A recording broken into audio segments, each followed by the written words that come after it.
Big boss Malayalam season 6 11ാമത്തെ ആഴ്ചയിലേക്ക് എത്തി നിൽക്കുമ്പോൾ മുൻ സീസണുകളിൽ നിന്ന് വ്യത്യസ്തമായ ഗതിയിലാണ് ഗെയിം പോകുന്നത് എന്നതുകൊണ്ട് തന്നെ ബിഗ് ബോസ് വീടിനുള്ളിലുള്ളവർക്ക് ഗെയിം പോകുന്ന ഗതി എന്താണ് എന്ന് ഒരു രീതിയിലും പിടുത്തം കിട്ടുന്നില്ല.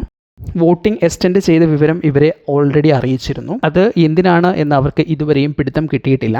ആരെയെങ്കിലും സേവ് ചെയ്യാനാണോ അതോ കൂടുതൽ പേരെ എവിക്റ്റ് ചെയ്യാനാണോ എന്നറിയില്ല. മാത്രമല്ല എപ്പോഴും ഇവർ പറയുന്ന ഫൈനൽ 5 എന്ന് പറയുന്ന കൺസെപ്റ്റ് ഈ വർഷം ഉണ്ടാകുമോ എന്നതിലും അവർക്ക് വ്യക്തതയില്ല. ഫൈനൽ 5 എന്ന ഒരു കൺസെപ്റ്റ് ഇല്ലാതെ വന്നാൽ ഫൈനൽ 7 ഫൈനൽ 10 ഒക്കെയാണ് ഈ വർഷം ഉണ്ടാകുക എങ്കിൽ കൂടുതൽ മത്സരാർത്ഥികൾ വരുന്നതോടെ വോട്ടുകൾ സ്പ്ലിറ്റായി പോകുമെന്നും അതോടെ പലരുടെയും ഗെയിമുകൾ കാൽക്കുലേഷനുകൾ എല്ലാം തെറ്റുന്നത് പലരെയും ബിഗ് ബോസ് വീട്ടിൽ ഭയചകിതരാക്കുന്നുണ്ട് അല്ലെങ്കിൽ ആകുലരാക്കുന്നുണ്ട്. ഒരു മാറ്റിപ്പിടുത്തത്തിന്റെ ഭാഗമായി കൂടുതൽ മത്സരാർത്ഥികൾ വോട്ടിങ്ങിൽ വരാനും വോട്ട് സ്പ്ലിറ്റ് ചെയ്യാനും വേണ്ടി ബിഗ് ബോസ് ഫൈനൽ 5 എന്നതിന് പകരം മറ്റേതെങ്കിലും ഒരു സംഖ്യയിലേക്ക് എത്താൻ ഉള്ള സാധ്യത മത്സരാർത്ഥികൾ കാണുന്നുണ്ട്. പ്രത്യേകിച്ചും ഇത്തരം ചർച്ചകൾ കൂടുതലും നടക്കുക സിജോയ്ക്കും സായിക്കും അർജുനും ജിൻഡോയ്ക്കും ഇടയിലൊക്കെയാണ്. ഇവർ തന്നെയാണ് ഇത്തരം കാര്യങ്ങളെക്കുറിച്ച് പലപ്പോഴും ചർച്ച ചെയ്യുന്നതും. ഏതായാലും ഈ ദിവസങ്ങളിൽ എന്താണ് സംഭവിക്കുക എന്നതും ഇനി എങ്ങനെയായിരിക്കും കാര്യങ്ങൾ മുന്നോട്ട് പോകുക എന്നതിലും ബിഗ് ബോസ് വീട്ടിലെ മത്സരാർത്ഥികൾക്ക് നല്ല രീതിയിൽ സംശയങ്ങളുണ്ട് എന്ന് തന്നെ സാരം. മാത്രമല്ല പണപ്പെട്ടി ടാസ്ക് ഉണ്ടാകുമോ? പണപ്പെട്ടി ടാസ്ക് ഉണ്ടാകുമ്പോൾ വലിയ തുകകൾ വെച്ച് ഒന്നിലധികം മത്സരാർത്ഥികളുള്ള ഗ്രൂപ്പുകൾ ഫോം ചെയ്ത് ഗ്രൂപ്പായി പണമെടുക്കുന്ന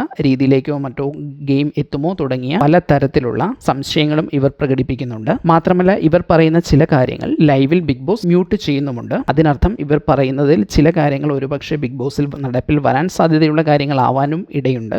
ഏതായാലും ഗെയിം എങ്ങോട്ടാണ് പോകുന്നത്, ഏത് രീതിയിൽ അവസാനിക്കും എന്നതിനെക്കുറിച്ച് വിജയം ആഗ്രഹിക്കുന്ന ഫൈനൽ 5 ആഗ്രഹിക്കുന്ന മത്സരാർത്ഥികൾക്കിടയിൽ ശക്തമായ കൺഫ്യൂഷനുകൾ ഉണ്ട് എന്ന് തന്നെ സാരം.